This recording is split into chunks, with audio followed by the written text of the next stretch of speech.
మెడ దగ్గర చర్మం నల్లబట్టము, మందంగా అవడము కొంతమందిలో మనం గమనిస్తూ ఉంటాము. కొంతమందికి అండర్ ఆర్మ్స్ లో రావచ్చు, కాళ్ళ మధ్యలో కూడా రావచ్చు. దీనినే అకాంతోసిస్ నైగ్రికాన్స్ గా పిలుస్తూ ఉంటాము.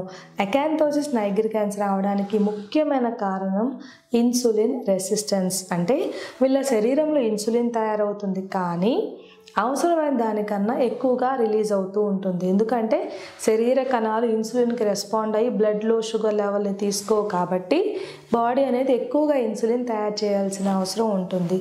ఇన్సులిన్ రెసిస్టెన్స్ ఉన్న వాళ్ళలో పెరిగిపోయిన insulin level insulin growth factor అంటాము. అంటే స్కిన్ సెల్స్ మీద యాక్ట్ చేసుకుని ర్యాపిడ్ మల్టిప్లికేషన్ జరగడం వల్ల చర్మం మందం పడటము, నల్లగా మారడము, ఇంకొంతమందిలో అయితే పులిపేర్లు కూడా గమనిస్తూ ఉంటాము.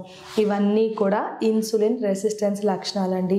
కొంతమందికి ఫ్యామిలీ హిస్టరీ తల్లిదండ్రులు ఉన్నా కూడా ఈ నెక్ పిగ్మెంటేషన్ రావచ్చు. ఇంకొంతమందికి స్ట్రెస్ లెవెల్స్ ఎక్కువైపోయి కార్బోహైడ్రేట్ కంటెంట్ ఎక్కువగా తీసుకున్నా కూడా మెడ నల్లబడే అవకాశాలు ఉంటాయి. అకాంతోసిస్ నైగ్రికాన్స్ కంట్రోల్ చేయాలంటే మీరు మొదటిగా చేయవలసింది అధికంగా ఉన్న బరువు తగ్గడం.